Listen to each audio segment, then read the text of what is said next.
Hello, everyone, and welcome to this episode of Soignez-vous on December 22nd, 2025.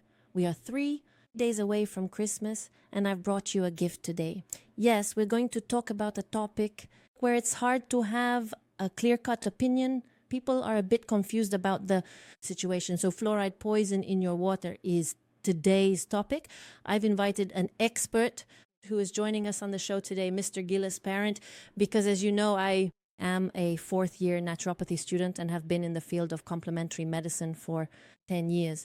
But if there's one topic where even the professors are sometimes a bit in the dark, they don't really know where there's still fluoride in Quebec or where it's the files. So I invited a specialist to come and clarify things with us. He came to talk to us about things we're not supposed to know, actually, about fluoride. He's someone who is very involved in the field. I'll read you his background right now because it's quite impressive. So Mr. Gilles Parent is a certified naturopath and has been practicing naturopathy since 1972. He was vice president of the Association of Certified Naturopaths, the NLAC, from 1995 to 2000. He was a member of the Canadian Association of Naturopathic Doctors from 1975 until 1998 and served on the board of directors from 1981 to 1983. From 1990 to 1999, Mr. Gilles Parent taught at the Quebec School of Higher Education in Naturopathy, ENQ, where he also served as vice president from 1991 to 1996. His publications include being the author of The Inconsistency of Fluoridation in 1975, Overcoming Arthritis in 1987, and co-author with Dr. Pierre-Jean Morin, PhD in Experimental Medicine, and Master John Remington Graham, lawyer, of Fluoridation, Autopsy of a Scientific Error in 2015, as well as the English version, Fluoridation, Autopsy of a Scientific Error in 2008. Today we are presenting the latest book he contributed to, along with 35 other authors from 6 countries. The work is titled Fluoride Harm, Suppressed Science and Silenced Voices. So it has just been published. Mr. Parent is also an author of La Fluoration en Question in 1976 to 1977, author of the Memorandum for the City of Montreal in 1988 for the Common Front Against Fluoridation, during the Municipal Commission on Fluoridation, co-author of the Memorandum for the Common Front for a hearing at the Commission on Fluoridation of the National Assembly of Quebec in April 2013, co-author with Dr. Pierre-Jean Morin, PhD, of 3 petitions on fluoridation presented to the Commissioner of the Environment at the Office of the Auditor General of Canada. Petition, well, I won't list all the petitions for you, author of environmental capsules in the newsletter of the city of Denville, the Divilloise, since 2020. He is also socially involved and broadly engaged in environmental issues, scientific expert for Haute Secours for over 10 years now, and for the Common Front for Clean Water for over 20 years. Expert witness for a case currently pending in the Superior Court of Ontario against the Government of Ontario and the urban community of PIL, plaintiff for Friends of the Earth Quebec, in 4 annual pro bono research projects with law students from Laval University on fluoridation, active involvement in the rejection or cessation of fluoridation in the following cities: Montreal, Lac-Saint-Chemin, Quebec, Beauport, and so on. We will present to you the cities that have indeed abandoned fluoridation in recent years. Founding member and member of the Board of Directors of DeVille in transition from 2020 to today. Founding member and member of the Board of Directors of Fluoride Free Canada from 2021 to today. Founder of Citizens Against Fluoridation in 2022. Member of the Association of Certified Naturopaths of Quebec from 1994 to today. So do you know why I invited a man of this caliber to talk to you? It's because listeners often ask us, but you know, we get discouraged. Is it really worth taking action? And when I ran into him at the Naturopaths Congress recently, I thought to myself, there you go. It's worth it to hang in there, to get involved, to be committed, and to carry the torch for the next generations and for our generation. Because indeed, there are people who take on important causes and who win. So hello, Mr. Parent, how are you? Hello, Ms. Mayo. Not too out of breath after all that? No, it did stretch out over 53 years after all. So, I had the time, and I always like having naturopaths on the show who live beautifully and youthfully, because isn't it true that you have all your faculties? You are still very active, you write, you publish, you have energy to spare, let's say. So, well, listen, could you say a few words about yourself, your background, if you like to start with?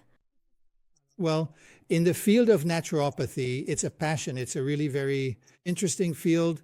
We can help people maintain their health. We cultivate health like we cultivate organic gardens. So it's a whole field in itself. Now, the issue of water fluoridation, well, I started working on that around the time of my doctoral thesis. So in naturopathy, so it's been since then, and I was involved in all the debates in almost every city in the province of Quebec, in the Pile region in Ontario, and currently in Hawkesbury, Ontario, and in the last city, because there's only one city left in Quebec that still fluoridates its water. It's Saint-Georges-de-Beauce, and we're currently working on that. And what initially motivated you to say, I'm taking on this project, I'm carrying it forward? Well, first of all, it's that the products used for water fluoridation are fluoride-based products. The fluorides are extremely toxic substances, about on the same level as arsenic or lead. Basically, fluorides are a bit more toxic than arsenic, a bit less toxic than arsenic, and a bit more toxic than lead. Do you find that this substance is trivialized even by dentists? Because that's what they do. They tend to downplay it and say, well, they put pressure on parents, like make sure you use toothpaste with fluoride for your children because their teeth are getting weaker. Exactly. Well, the fluoride combines with the enamel of the tooth to form fluoroapatite, which is supposed to be more resistant to tooth decay. But even if we're exposed to fluorides our whole lives, even with toothpastes, we never reach a concentration in the enamel that would make it resistant to tooth decay. So the whole theory about water fluoridation, it's false from the start. We don't have the scientific studies. There have never been studies, fundamental studies done on fluorides, even though dentists say there are a lot of them. There are no rigorous scientific trials that have been done on fluorides, neither for effectiveness nor for safety. So fluoride is an element. It's the 13th most abundant element in the Earth's crust. It's found everywhere. It's found naturally in small amounts in water, but it's also found in vegetables, fruits, grains, and cereals. Especially nowadays, since fluoridated water is often used to prepare cereals commercially or to cook rice or anything else. You put that in water and the fluoride from the water will concentrate in the food during cooking, so it's impossible to miss out on it. Well, that was one of the questions.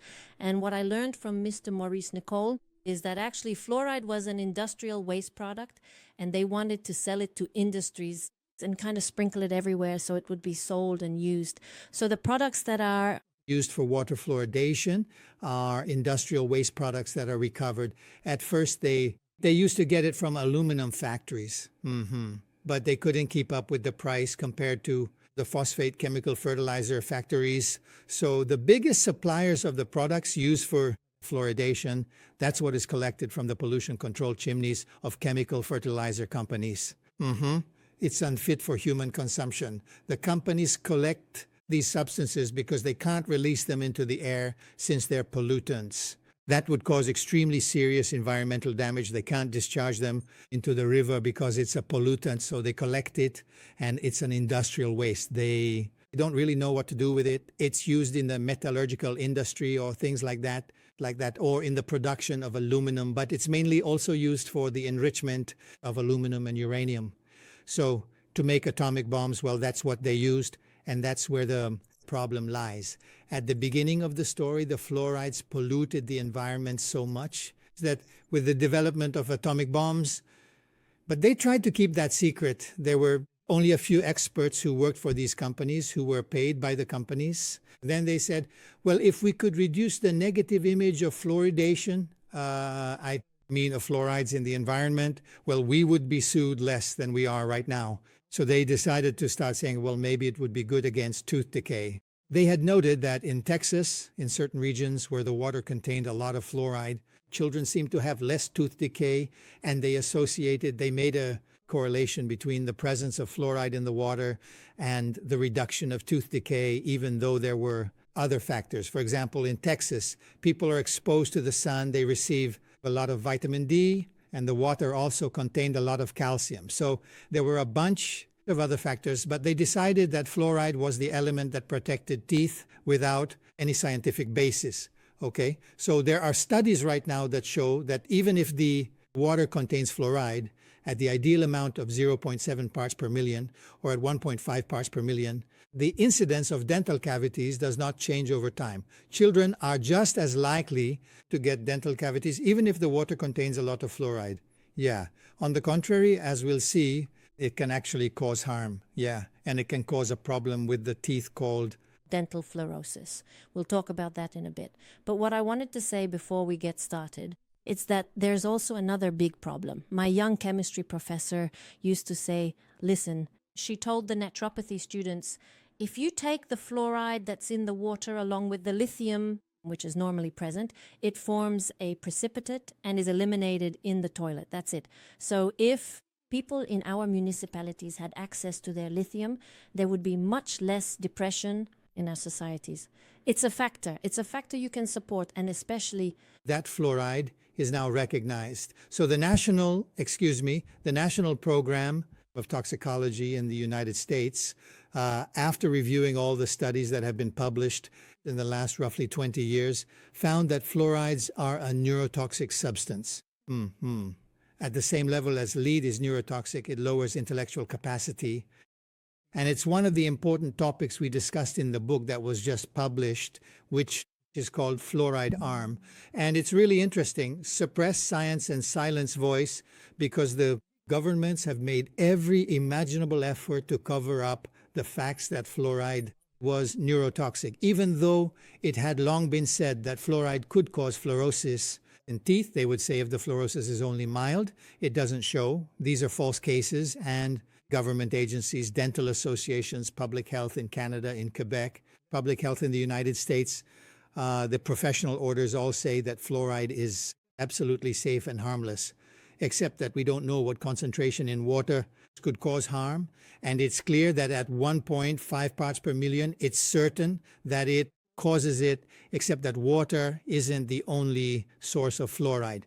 And since we have it in toothpaste, children swallow it, since we have it in vegetables and fruits, since we find a lot of it in tea, well, at some point, the total amount exceeds the limits. And when the level is too high in the blood during pregnancy, well, it damages the brain of the unborn baby. And during the first years of life as well, it continues to damage the baby's brain, and it can lower intellectual quotient by up to 10 points. I imagine you all have, you have all the scientific references. The book here was written by 36 experts from several countries, 6 different countries, including the United States, Canada, and the editor of the book is Dr. Hardy Lineback, who has a PhD in biochemistry, who is a dentist, and who is the former dean of the Department of Preventive Dental Medicine at the University of Toronto. In addition, he is one of the 12 experts from the United States National Research Council who produced a report on fluorides in 2006, along with 11 other specialists, including another who also contributed to the book, Dr. Tyson, who has a PhD and is an expert in risk assessment. So this book contains reports from dentists, from doctors, biochemists, researchers, and chemists from 6 different countries. So we can hear the testimonies and how these people were forced into silence, how their research positions were taken away, how research on these matters was blocked as soon as they reached the conclusion that it could be dangerous and harmful to health, because that goes against government policy. So government policy is more important than protecting our children's brains. Exactly. After that, we end up dealing with children who are extremely, extremely anxious, extremely ADHD, extremely everything. That's it. And there are links with ADHD with fluorides, 2 or 3 studies currently being conducted on that. So, bravo. Interesting. If we look now, we can actually look at the cities where fluoride was removed.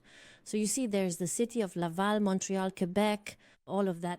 Anyway, when we took our naturopathy courses, it was unclear. The professors weren't aware or were only vaguely aware of who had removed it or not. And it's only recently that I told them, well, I met Mr. Parent, and indeed, it's only St. George. St. George. Until recently, in the west of Montreal, Pointe Claire was supplying fluoridated water to the surrounding cities, Kirkland, L'Île Dorval, and another one whose name I've forgotten.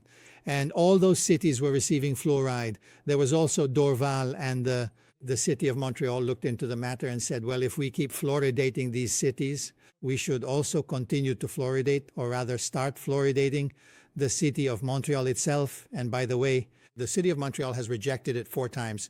Well, 3 times and once during an election, the issue of water fluoridation, starting with Mayor Drapeau.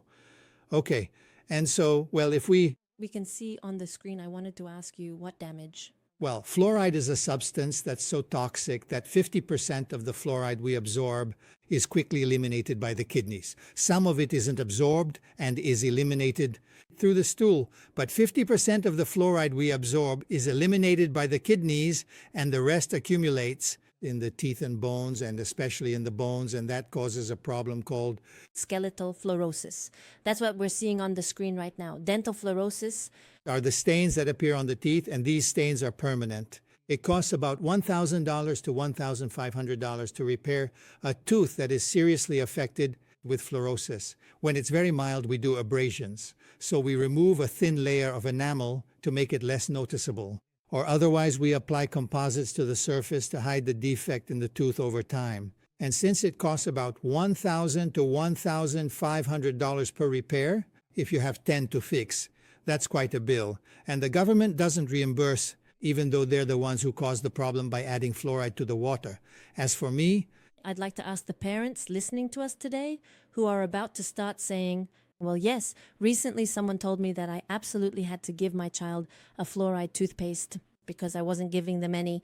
So as a naturopath, what do we say to these people? Well, since fluoride is just a little less toxic than arsenic, the question I would ask you is, would you use a toothpaste that contains arsenic? And everyone would say, no, that's too deadly, it's too toxic. But fluoride is a poison just as toxic as arsenic. Not to mention that naturopaths have alternatives. Holistic dentists have alternatives. I know one who might come on the show. I hope so. But she was telling me, well, often when there's a loss of teeth one after another, it's often because the child lacks grounding and you need to have the child gnaw on carrots.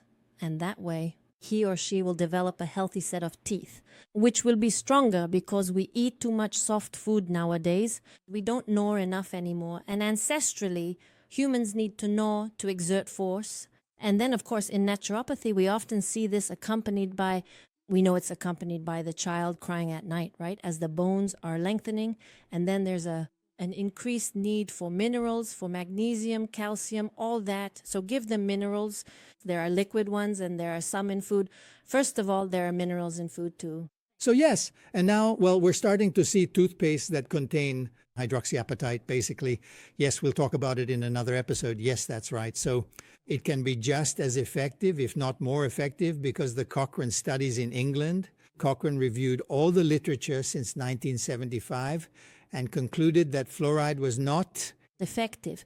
And hydroxyapatite, just as a little aside, well, it's the same thing, the same component that we naturally find in our bones and in our teeth, and it creates a bonding effect. You know, it comes in and covers up the tiny holes we might have as damage. It restores the coating on our teeth. I don't really know how else to put it, the enamel of the teeth. So that's it. And it's being found more and more in specialized toothpastes, specialized ones. Oh, yeah. So there are other solutions. And the problem with toothpastes is that young children don't have control over swallowing. And since there are 1,500 parts per million of fluoride in toothpaste, and by the way, you should never use more. If you decide to use a fluoride toothpaste, you should never put more than half a pea-sized amount. Okay, that's not much. At what point does it become intoxicated, or is it as soon as we take in or absorb fluoride, is fluoride always toxic? There is always about 50% that accumulates in the bones, and as it keeps building up in the bones, it makes the bones brittle, fragile, and it actually promotes osteoporosis, contrary to what was previously said, because when we used fluorides, it made the bones harder but also more brittle. Okay, perfect. So that's why we're better off. So swallowing a toothpaste that contains hydroxyapatite is like eating bone powder, which is widely used in agriculture. Much less harmful. A lot less harmful than a poison like arsenic. You mentioned that there have been significant studies involving 6 million people. That's right, in England. These are robust studies. When we're talking about 6 million people, that's it. I'm just trying to find my place in my notes because there's so much stuff. So what I also want to say is that Health Canada does not approve the chemicals used for water fluoridation to prevent dental cavities. Health Canada says these are water treatment chemicals. There is no follow-up by Health Canada to prove that these products are safe. No evidence from Health Canada that these products are effective. And yet, it's recommended by Health Canada, public health, dentists, pharmacists, and doctors in Quebec, especially pediatricians. When you truly tried to actually get municipalities to reverse their initial decisions, was Health Canada, the federal government, very resistant to truly hearing from your expert specialists, or were they possibly quite open? In this particular situation, Canada, they don't even want to. They don't want us to come talk to them about it. Municipal councils say that public health is effective and safe. There are 90 organizations that recommend water fluoridation as safe and effective, while studies like Lotus and I'm trying to remember, there's another one, but for me, it's not funny considering the age. No, but there's no problem. Do you find that since COVID, it's even harder to get these kinds of points across? Because there are lawyers who told me, Caroline, there are no more rights, there's no more science since COVID. It's like we have everything and it's opposite. And it's like they shut down the courts quickly and then they just say no. That question, we don't want to debate it, we don't want to discuss it. We've already made up our minds. Is it a bit harder? Since the beginning of the trial against the Environmental Protection Agency, because the groups, environmental groups and those against water fluoridation, joined forces in the United States to file a lawsuit against the Environmental Protection Agency, which refused to recognize the products as neurotoxic. So they carried out a trial in California with Dr. Chen, with Judge Chen. It lasted 6 years. Experts from both sides were brought to the stand. And above all, what tipped the scales was the report from the National Toxicology Program, which evaluated the studies and concluded that it was neurotoxic, so that supported the case. All the experts who had testified during the trial and the Environmental Protection Agency had no experts. Their own expert testified against the Environmental Protection Agency, stating that it was neurotoxic. So the leading experts, those who have published the most on the subject, like Grandjean, etc., and others, demonstrated during the trial that it was toxic. And the judge concluded that water fluoridation posed an unacceptable, inappropriate risk to public health. What we can say here is that there is a wonderful unity among several countries in bringing this issue forward, which is fantastic. There really should be even more international coalitions like this. Such groups do exist, but most countries have already passed laws making water fluoridation mandatory in cities, and often it's the city councillors who oppose it after having read the literature. So there are 2 states in the United States that have recently reversed course, states where water fluoridation used to be mandatory. So there's the state of Florida, which has made it illegal, and Utah. In Florida, what's really interesting is that it's the state's chief medical officer, Dr. Lapido, who is a physician with a PhD in biochemistry and who studied at Harvard University. He was completely conventional, but when he saw the scientific publications, he realized it didn't make any sense. We can't accept that. When we say that there are no fundamental studies proving its effectiveness, the studies were all poorly done, poorly controlled, and in many ways heavily influenced by the industry, because the sugar industry was very interested in having fluoride appear on the market so as not to hinder sugar sales. People consume a lot of sugar, and it's this sugar that promotes the growth of bacteria in the mouth. These bacteria produce acids that damage the gums and teeth. So the first thing To encourage post-fluoride, you know? that's it. So the first thing to do to prevent tooth decay is to cut out sugar. And that's not easy to do. And I know it myself. When I was young and 17 years old, I used to sweeten my sugar. But there is gum with hydroxyapatite. There, Is gum with hydroxyapatite. So your children can chew xylitol gum. I don't know if that's really been proven. Absolutely, xylitol does reverse some cavities. xylitol doesn't prevent cavities, meaning that since it's a sugar, it stops the bacteria from being active. Okay? Bubble gum with xylitol. I buy that from Little Andre. It tastes like oranges. It's good. That's right. And then I'd like to ask you, that's it. We talked about our neighbors to the south. So in the United States, it's still largely fluoridated. Does RFK have anything to say about... Have you heard anywhere that RFK wanted to do something about that for the children? He knows the issue very, very well. He's followed the issue just like he's followed many other issues like food additives. So he's well aware that fluoride is harmful to health. He just has to go step by step. He has just ordered the pharmaceutical companies that were making fluoride supplements to immediately withdraw them from the market, because these products, which were prescribed for 60 years in the United States by pediatricians and dentists, were not approved by the Food and Drug Department in the United States. They were not proven to be safe. No company had provided evidence to the agency for food and drugs in the United States. No company had proven that this product was effective. So these were illegal drugs prescribed by dentists and pharmacists on the American market. So this is all very recent. It was in October that the Food and Drug Department in the United States sent a warning to the companies and made it public. You know what really surprises me in my recent reflections is that I think back to when I was studying for a doctorate at UQAM and we were told, oh, you're in societies of high knowledge and great learning. But when we're in societies of high knowledge and great learning, how is it that we're still serving this to our children? I tell myself, no, that's bullshit. Sorry for the expression, but it's because can't we offer the population the best that exists in the world and stop? We're in sectors, not in industries of high knowledge and expertise, but of high finance. That's it. Just for the notes from earlier, the study, which was done over 10 years in England with 6 million participants, is the Lotus study. The other study is Cochrane. In 2024, so it was published very recently, and it overturns all our beliefs that fluorides were effective against dental cavities. And the other study, longitudinal perspective, it was 4 sheets. So these are still ongoing studies that clearly show picocrine, it is truly the fundamental foundation, so to speak, of comprehensive public health initiatives and well-being. So they're just going to check whether the measures recommended by governments are valid or not. They came to the conclusion that it hardly reduced dental cavities at all, and that if the data they had showed a reduction of 2 or 4%, it was probably because the studies were biased. So when a report like Cochrane comes to the conclusion that it's biased, that's really serious. Absolutely. I'd also like to ask you actually about the harmful health effects. I think there are others that you mentioned. Yes, well, let's say that fluoride, it's in the same family of halogens as chlorine and iodine. Since it's more reactive, it displaces iodine, and iodine is essential for thyroid function. So by reducing the availability of iodine, you affect thyroid function.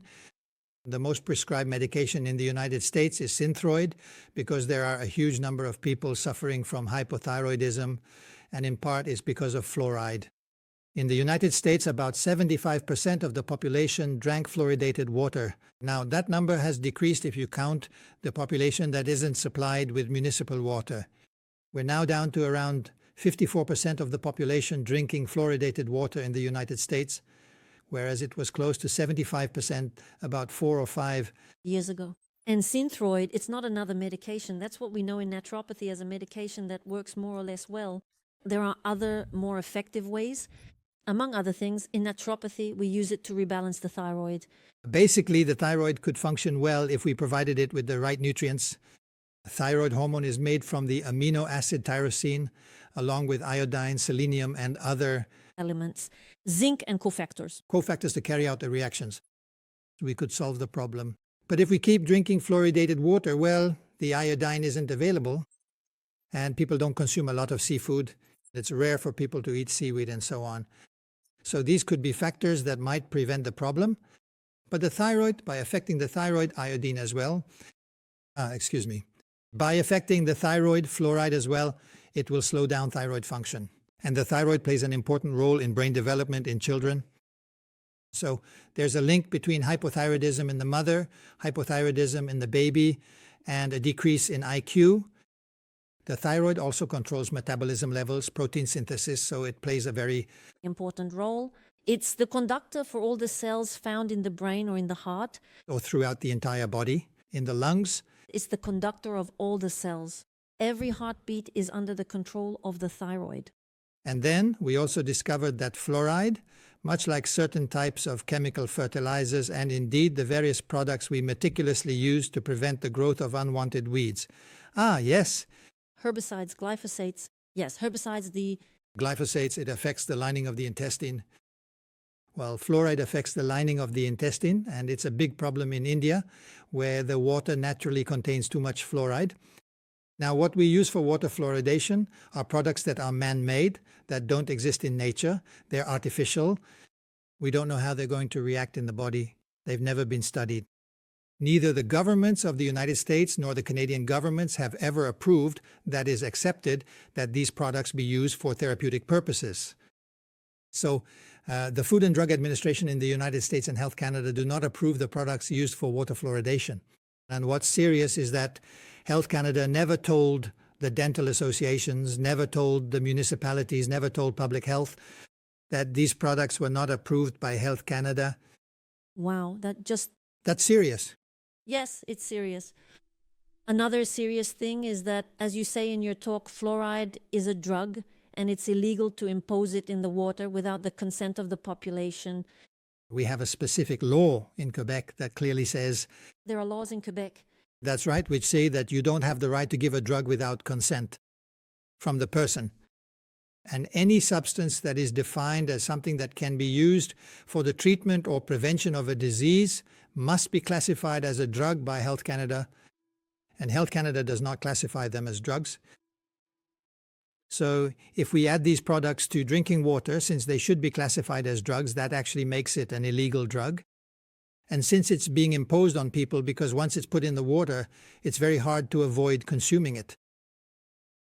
Well, that goes against medical ethics, but also against Quebec's law on medications.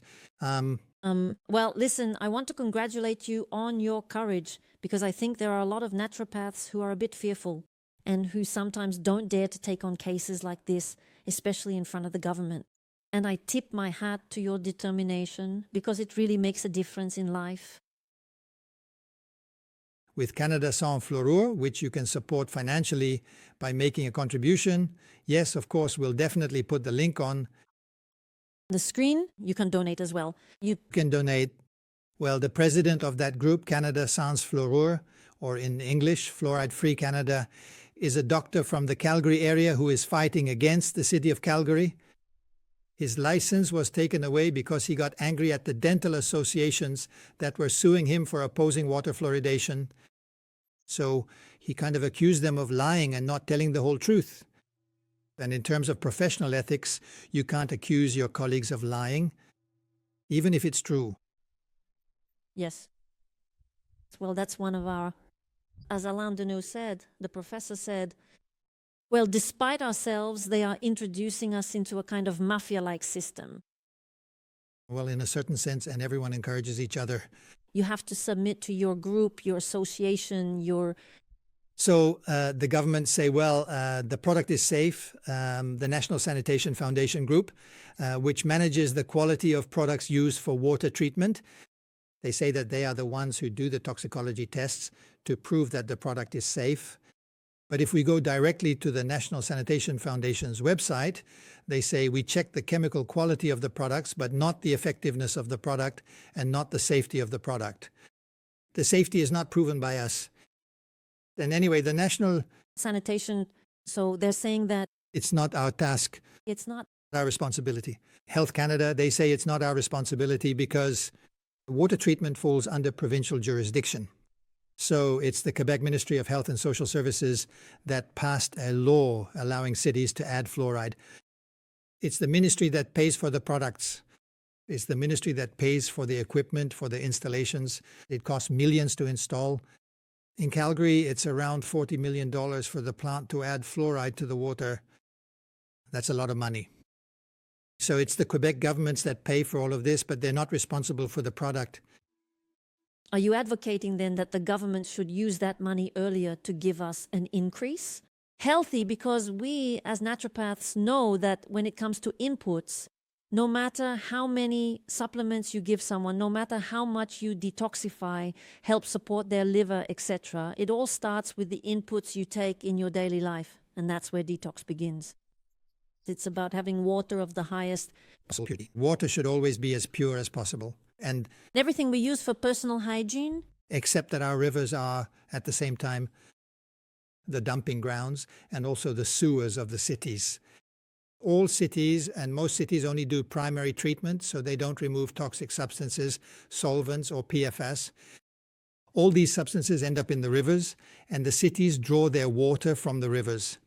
They filter and treat it, but they don't remove everything toxic from the river water. And in the end, it ends up in the water we drink. In Canada, our rivers are much less polluted than those in the United States. I wouldn't want to be in New Orleans drinking water from the Mississippi because the water is almost solid with all the waste in it. So in Canada, we're lucky to have water that's much less polluted. But even then, city water always comes from our rivers or lakes, which often are polluted. But the fact of adding a pollutant, because water fluoridation products are contaminated with heavy metals like arsenic, lead, cadmium, and aluminum. These products are unfit for human consumption. They are not prepared under sanitary conditions. There is no one monitoring the sanitary quality of the products used for water fluoridation, and that's what we're putting into our city water. So it's much more serious to add fluorides to the water because we are deliberately, by choice, contaminating it by adding these products. So the Quebec Ministry of Health says, well, since it's very, very diluted, we only add 0.7 parts per million. The concentrations of arsenic we add are within acceptable limits. But there are no acceptable limits. For arsenic, it's always toxic. We can tolerate some because it's hard to remove it all, but there is no safe zone for arsenic, nor for lead, nor for cadmium, nor for mercury. And as for aluminum, we tolerate a bit more because the body is less able to absorb it, but it's still toxic in the long run. To finish, can we tell the people of Saint-Georges where you are at in the process? How can people help? Will you be giving more talks in Saint-Georges? For my part, I would like to suggest to Réinfo Québec to have you give a talk because we can't cover everything here in a 35-minute show. But it's certain that you have... We've already done it. There's already a show on the community network over there about the water fluoridation, a talk we gave last year. I saw it on YouTube as well. So very interesting. And of course, if you're able to help the opponents, so Saint-Georges Saint-Flour, then you can help them financially. There's a petition circulating in Saint-Georges. There are already over 2,000 signatures for a small town of 25,000 inhabitants in the city itself. Okay, the petition can be found on a website? On the Saint-Georges Saint-Flour website. Perfect. So that's perfect. So is it only people from Saint-Georges who can sign it? Yes, of course. Yes, obviously, yes. That's right. But if you help them financially, the money can come from anywhere. Yes. So there's another book we wrote a few years ago in 2005, Fluoridation, Autopsy of a Scientific Error, with Pierre Guimorin and the lawyer who led 3 lawsuits in the United States, which we also won.